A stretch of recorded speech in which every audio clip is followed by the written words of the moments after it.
John. That was powerful.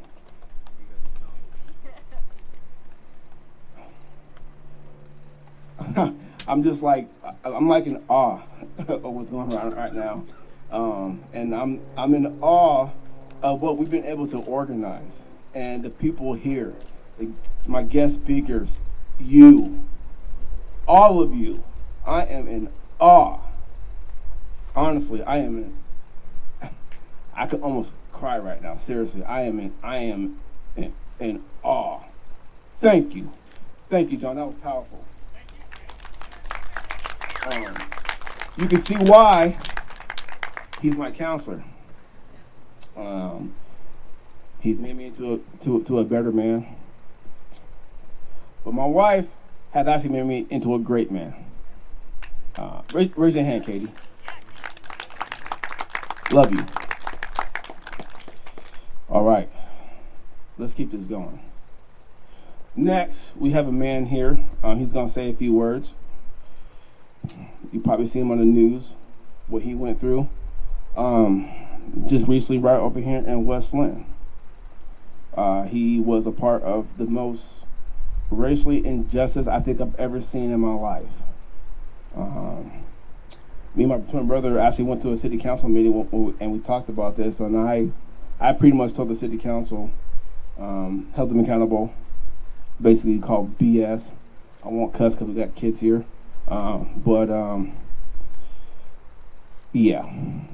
Everything they were saying, I wasn't buying.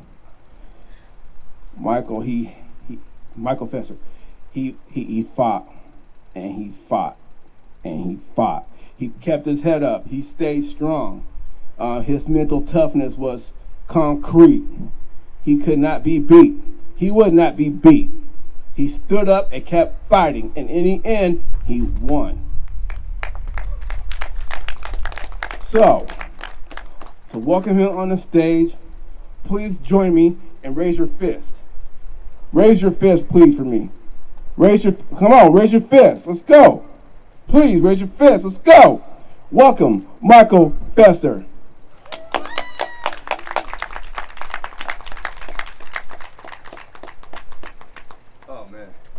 Well, first, I want to give an honor to God, who's the leader of my life, first and foremost. All right, so basically, I really don't want to be up here, but Trey gave me the call, and we've been talking ever since the situation happened with me.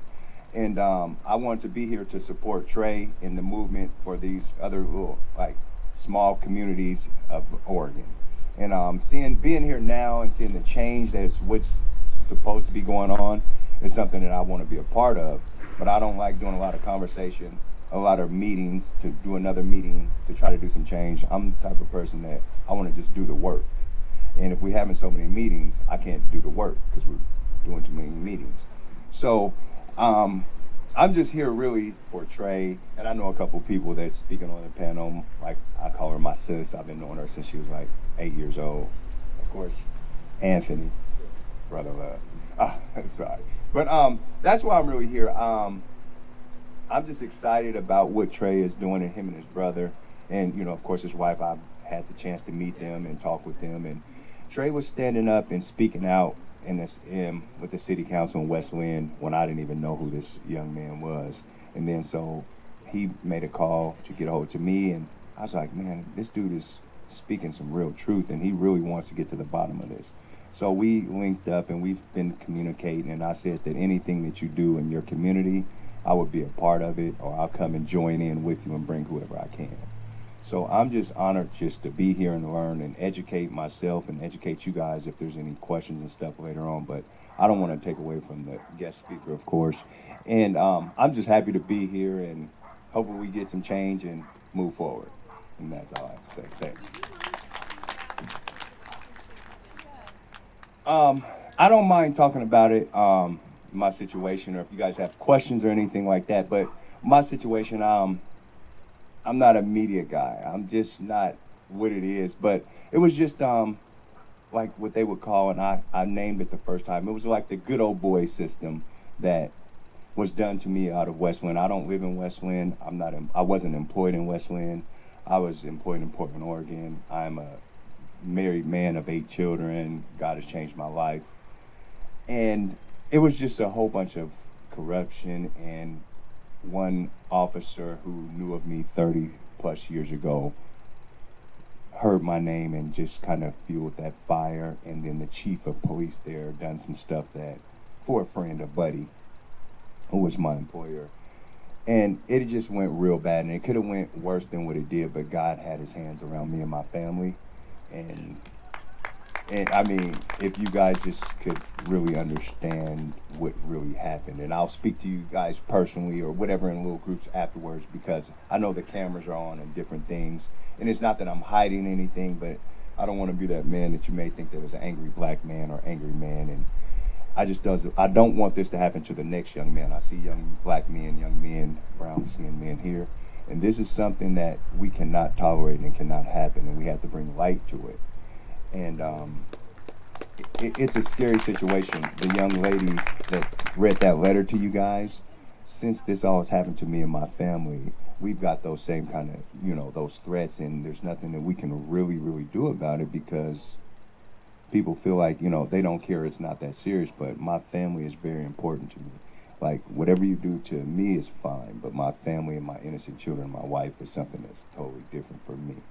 And so in sharing with that is just an employer of mine that resides in West Lynn, called his fishing buddy friend, which was the chief at that time, and they pondered up and did some stuff and said that they got some witnesses that were fake, that weren't credible, and they were texting about this stuff. And we got those text messages, and I told them before, and they kind of humiliated me by arresting me after work. I do work in the prison. I've been in the prison volunteering for the last 8 years. I teach a class there and help transition guys from prison. And it was horrible. And I just, trusted God in all of this, and it was tough at times. And I just seen the real come out in people that I knew was there, but I was loyal to this job or this, individual, because he had gave me a chance to work at this place, and I've been there for 14 years. In West Lynn, I don't blame the whole community, but their force at that time and all that I knew of was, corrupt. And it wasn't all of them, it was just a few of the heads. But me, from the outside looking in, when I see the head acting like this, I just assume that it's everyone else, because I knew nothing. But I have spoken with them, and we've met a couple times, and we're trying to do something to better the situation. But like they say, for the news, the cameras, and the vote, they'll say that they're doing stuff, but it's really just mouth service. And that's one reason why I'm not really open to coming out here speaking and saying, yeah, we'll get behind this and do this, because I understand what they could do with Trey. It's just say we'll do this, you guys will say you're a part of this, but when the road gets rocky or the things that has to be done has to be taken care of, Trey will be left here alone doing it by himself.